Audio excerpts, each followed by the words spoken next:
तो फिल्म की शुरुआत 1973 में पेग नाम की एक लड़की से होती है जिसकी शादी हो रही है, जबकि बाहर हमें एक ग्रुप को दिखाया जाता है जिन्होंने अजीब जूट के बने मास्क पहने थे और इनके पास एक बकरी भी थी। पूरा ग्रुप कहीं जा रहा था। दूसरी तरफ दोबारा पेग को हम देखते हैं जिसकी तबीयत शादी में ही बिगड़ जाती है और वो जब वॉमिट करने के लिए बाहर आती है तो उसे उस ग्रुप की गोट दिखाई देती है और कुछ भी नहीं। जिसके काफी देर बाद पेग का हस्बैंड जब उसे ढूंढते हुए यहाँ आता है तो पेग को गायब पाकर पैनिक हो जाता है। उसे मिलती है बस पेग की एक छोटी सी रिंग। इसके बाद वक्त गुजरता है और प्रेजेंट टाइम में हम एक औरत को देखते हैं जो नाचते गाते हुए खुशी खुशी अपने आप को फांसी से लटका देती है। ना उसे कोई पूछता ना उसकी खबर लेता। दिनों वो बॉडी रस्सी से लटकी रही और डीकम्पोज होने लगी।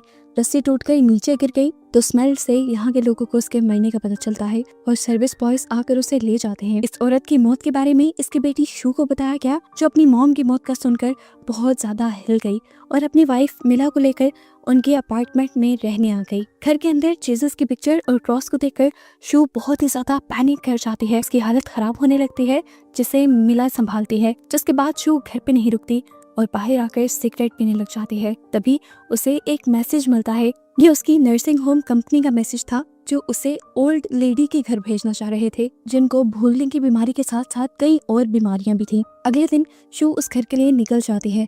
बस स्टॉप पे पहुंचने पर शू ड्राइवर से ही इस एड्रेस के बारे में पूछती है, पर ड्राइवर को कुछ नहीं पता था। उसने पीछे वाले आदमी से हेल्प मांगी तो वो बूढ़ा आदमी शू को वार्न करने लगा कि वहां मत जाओ, पर शू का इरादा पक्का देखकर उसने आखिर उस औरत का एड्रेस बता भी दिया। घर के करीब आने पर उसे एक बच्चा दिखता है जिसके पास एक छोटी सी गोट थी और वो शू को बहुत अजीब नजरों से घूर रहा था, इसीलिए शू को वो सब अजीब भी लगा। खैर अब वो दरवाजा नॉक करती है तो बूढ़ी लेडी दरवाजा खोलने के लिए आती है, लेकिन यहाँ आते ही उसका यूरिन आ जाता है और वो लेडी वहाँ से भागकर छुप जाती है, ऐसे जैसे उसे शू से शर्म आ गई हो। शू भी समझ गई थी कि इस लेडी की हालत काफी ज्यादा खराब है। मजबूरन उसे शीशा तोड़कर लॉक खोलना पड़ा। उसने नोटिस किया कि ये लेडी शू से छुपने की कोशिश कर रही है। ओल्ड लेडी को ढूंढते हुए उसे एक अजीब रेड कलर का दरवाजा नजर आता है जिस पर घोड़े की नाल भी लटकी हुई थी। शू उसे देखती रह गई। उसके जहन में यही चीजें चल रही थी कि घोड़े की नाल कहीं से भी नेगेटिव एनर्जीज को दूर कर देती है। अभी वो यही सोच रही थी तो उसे फील हुआ कि कोई उसके पीछे से गुजर गया। उसने देखा कि ये वही ओल्ड लेडी थी और इस तरह तेजी से गुजरने की वजह से उन्होंने बीन्स भी गिरा दिए थे। शू बिना उन्हें कुछ कहे ये बीन साफ करने लग गई तो उस औरत ने पूछा, क्या तुम ये सब करने आई हो?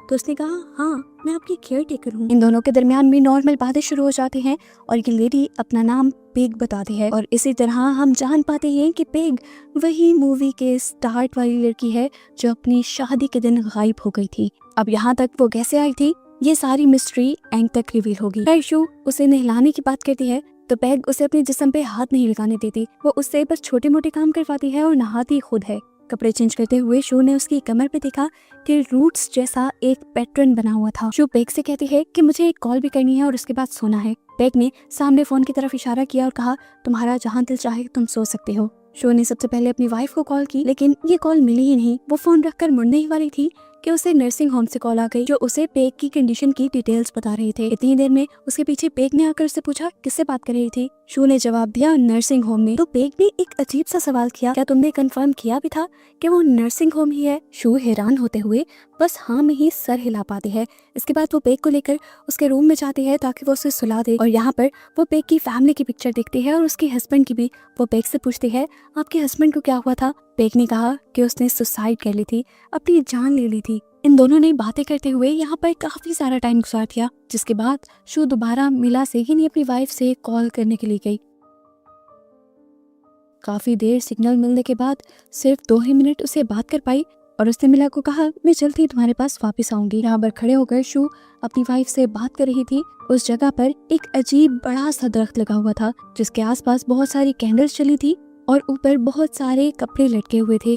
इन ट्रीज को वहां लगाया जाता था जहां पर नेगेटिविटी बहुत ज्यादा होती थी और इन ट्रीज के ऊपर बीमार लोगों के कपड़े बांधे जाते थे।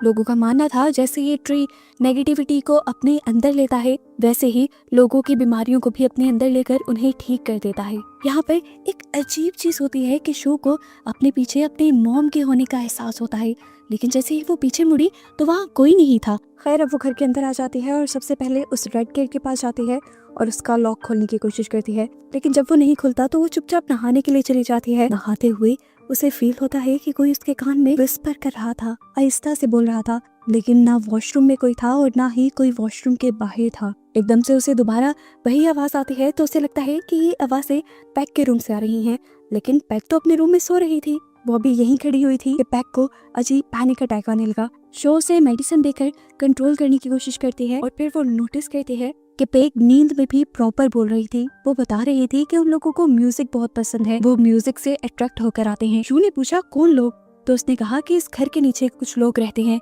शू ने उसकी बातों पे ध्यान इसलिए नहीं दिया क्योंकि पेग को दिमागी बीमारी थी और उसे इल्यूजन्स आते रहते थे। शो को लगता है कि शायद ये पेग की कोई सोच है। अगले दिन शो घर के लिए ग्रोसरीज करने जाते हैं तो वहाँ के लोग पेग के बारे में उससे पूछते भी हैं और उसका मजाक भी उड़ाते हैं, और ये चीज शो को पसंद नहीं आती। लोकल्स ने बताया था कि पेग किसी के भी साथ ठीक से नहीं सलूक करती थी। वापस आते हुए शो को एक लड़की कंपनी देती है जिसने उसे बताया कि पेग काफी साल मेंटल असाइलम में रहकर आई है। रात होने पर दोबारा शो उसी लाल रूम में जाने का फैसला करती है और इस मर्तबा वो दरवाजा खुल भी जाता है। अंदर जाने पर वो मास्क पहने अजीब से लोगों को देखती है और साथ ही उसे बाथटब में अपनी मरी हुई मॉम भी नजर आती हैं। शो जल्दी से करीब जाकर अपनी मॉम का हैंड पकड़ लेती है और तभी उसकी मॉम की आंखें खुल जाती हैं। शो डर से चिल्लाने लगती है और हम देखते हैं कि मिला यानी उसकी वाइफ यहाँ उसे देखकर हंस रही थी और तभी उसकी आंख खुल गई और हमें पता चला कि ये सब उसका एक डरावना ख्वाब था। ख्वाब से उठने के बाद वो पैक को चेक करने के लिए जाती है जो आराम से सो रही थी, लेकिन शो के कमरे में आते ही वो अजीबोगरीब बातें बोलने लगी कि अगर शो ने अपना ध्यान नहीं रखा तो वो पैक के साथ साथ शो को भी ले जाएंगे।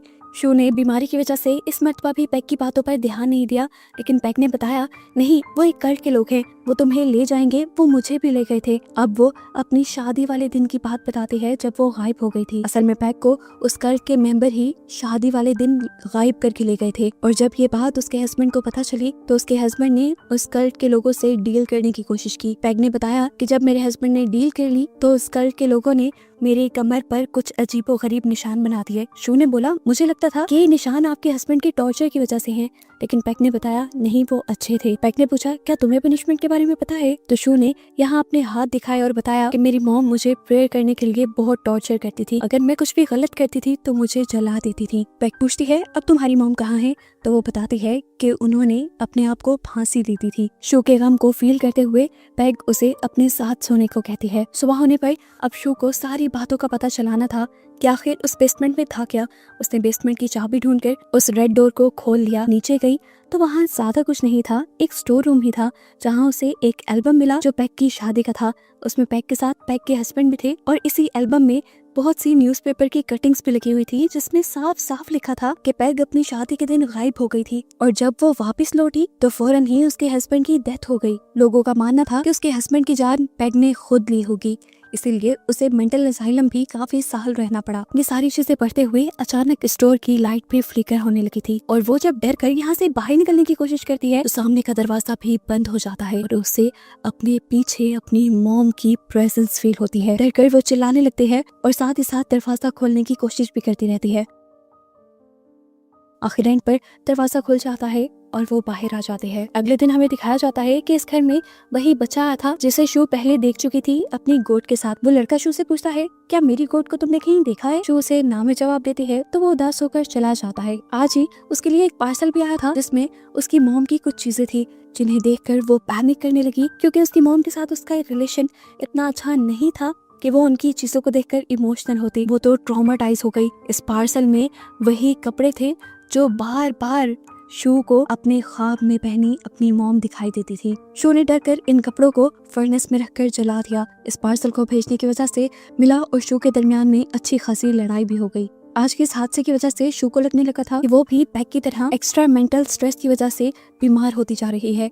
इसीलिए उसने स्टोर से जाकर पैग की ही डिस्क्रिप्शन दिखाकर अपने लिए कुछ मेडिसिन ली ताकि उसकी मेंटल हालत ठीक रहे। जब वो घर आई तो उसने देखा कि नर्सिंग सेंटर से कोई उसकी इंस्पेक्शन के लिए आया हुआ था और पैग उसे भगा रही थी क्योंकि वो लड़की पैग को अपने लिए खतरा लग रही थी। लेकिन शू ने उसे अंदर बुलाया पैग दरवाजा नहीं खोल रही थी तो शू स्पेयर चाबी लेने के लिए गई और पीछे से हमने देखा कि वो लड़की वाकई ही अजीब थी। वो दरवाजे के साथ चिपक कर उसे सूंघने लगी और जब तक शू ने यहाँ आकर दरवाजा खोला तो वो औरत गायब हो गई और इस चीज ने तो शू को भी हैरान परेशान कर दिया। अब तो शू को समझना था कि आखिर यहाँ पे चल क्या रहा है। वो जल्दी से स्टोर रूम में जाती है और हिम्मत करते हुए पैग का वो एल्बम ले आती है जिसमें पैग की सारी स्टोरी थी। एक और अजीब चीज शू यहाँ ये देखती है कि जहाँ पर इन न्यूज़पेपर्स की बहुत सारी कटिंग थी, उन्हीं कटिंग्स के अंदर शू की मॉम की भी सुसाइड की न्यूज थी। ये देखकर शू सोचने लगी कि आखिर पैग और मेरी मॉम का क्या ताल्लुक है। अभी वो ये सब सोच ही रही थी कि उसने देखा कि बेसमेंट का वो रेड दरवाजा बार बार खुलने लगा था। डरकर वो उसे बार बार बंद कर रही थी पर अब ये दरवाजा बंद नहीं हो रहा था। इतनी ही देर में पैग भी उसके पीछे आ गई और उसने शू से कहा, मैं जान गई हूँ कि तुम नीचे बेसमेंट में गई थी। अब बेहतर यही होगा कि तुम कल के कल यहाँ से वापस चले जाओ। शू भी अब और यहाँ रुकना नहीं चाहती थी। वो घर जाने के लिए निकली तो ग्रोसरी स्टोर से उसे पता चला कि आज तो कोई बस जाएगी नहीं, इसीलिए मजबूरन उसे दोबारा पैग के घर आना पड़ा। पीछे पैग शू का वो कार्टन देख रही थी जो मिला ने उसके लिए भेजा था। उसके अंदर शू की मोम की बहुत सी पिक्चर्स थी जिन्हें देखकर पैग हैरान हो गई और यहाँ पर रिवील हुआ कि असल में शू की मोम पैग की बेटी थी। आसान लफ्जों में कहें तो शू पैग की ग्रैंड डॉटर थी। ये जानकर पैग भी हैरान हुई। दूसरी तरफ शू जब जंगल के रास्ते से होते हुए पैग के घर पे आ रही थी तो उसे रास्ते में उस बच्चे की बकरी भी मिल गई। उसने सोचा भी कि वो इसे साथ ले जाती है पर फिर इग्नोर करके घर आ गई और घर आते ही पैग ने उससे सवाल किया कि तुम्हारी मॉम के दोनों पाँव खराब थे। वो हैरान होकर पूछती है, आपको कैसे पता? मैंने तो ये बात आपको कभी नहीं बताई। तो पैग उसे बता देती है, मुझे ये सब इसलिए पता है क्योंकि मैं तुम्हारी ग्रैंड माँ हूँ। तुम्हारी माँ मेरी बेटी थी। मैंने उसे सालों पहले ही अपने से दूर भेज दिया था। शू सवाल करती है, आपने ऐसा क्यों किया? तब पैग ने रिवील किया कि असल में मेरे हस्बैंड ने उन कल्ट के लोगों के साथ एक डील की थी कि अगर वो मुझे जिंदा छोड़ देते हैं तो जो भी हमारा पहला बेटा या बेटी पैदा होगा उसे हम कल्ट वालों को दे देंगे। लेकिन फिर मेरे अंदर इतना हौसला नहीं बना कि मैं कल्ट को अपनी एक बच्ची दे दूं, इसीलिए मैंने उसे अपने से दूर कर दिया और कल्ट का प्रॉमिस तोड़ दिया। कल्ट के लोग कोई आम नहीं थे, उनकी ताकतें और नेगेटिविटी बहुत ज्यादा है। शू की मॉम के यहाँ से बहुत दूर चले जाने के बावजूद भी कल्ट की नेगेटिव एनर्जी उनके ऊपर रही जिसकी वजह से उन्होंने अपनी जान ही ले ली। शू को पहली मर्तबा पिग की इन बातों पे यकीन आ रहा था। वो पूछती है, आखिर वो कल्ट है कैसा? तो पिग ने बताया कि वो एक डिमोनिक कल्ट है, शैतान की पूजा करने वालों का कल्ट।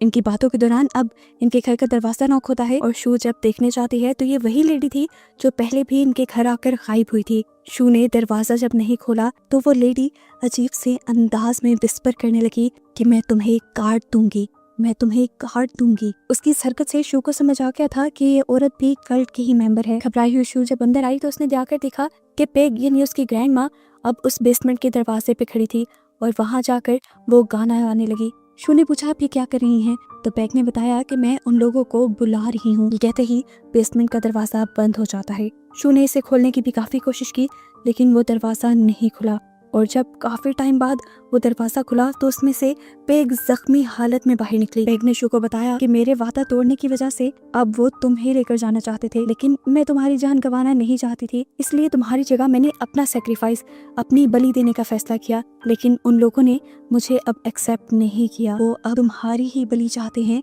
क्योंकि तुम मेरी वारिस हो और मेरे हस्बैंड की डील के मुताबिक मुझे मेरी बेटी या वारिस को ही उन कल्ट को देना था।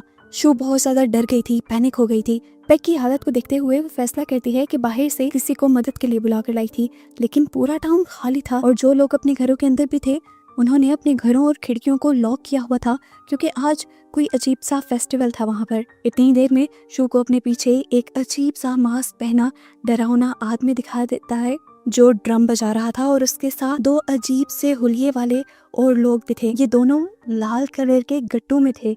कुछ ही देर में यहाँ पर जूट का मास्क पहने बहुत से कल्ट के लोग भी आ जाते हैं जिन्हें हमने मूवी के स्टार्ट में पैग की शादी से पहले देखा था। इन्हें देखकर शू डर कर अपने घर वापस चली जाती है। उस कल्ट के लोग अब इनके दरवाजे पे आकर जोर जोर से इनका दरवाजा भी नॉक करने लगे थे। डरी हुई शू को अब सामने शीशे में जीसस क्राइस्ट की पिक्चर नजर आने लगती है और साथ ही वो छोटा सा रेड क्रॉस भी, जिसे देखकर उसे अपने पास्ट के ट्रॉमा याद आने लगते हैं। फौरन उसे अपनी मरी हुई मॉम दिखाई देती है और जैसे उसका दिमाग इन चीजों में खो सा जाता है वो चाकू उठाती है अपने आप को मारने के लिए लेकिन उससे ही पहले पीछे से पिग एक चाकू उठाकर अपने आप को स्टैब कर लेती है, इसलिए ताकि शू की जान बच जाए। उसकी इस हरकत से शू को होश आ गया था और अब वो बहुत ज्यादा उदास थी कि क्यों उसकी वजह से उसकी एक ग्रैंड माँ चली गई। दरवाजा अभी भी नॉक हो रहा था और उसे बाहर से अपनी वाइफ मिला की आवाजें आ रही थी। उसे लगा कि कल्ट के लोग उसे मैनिपुलेट करने की कोशिश कर रहे हैं, इसलिए उसने दरवाजा नहीं खोला।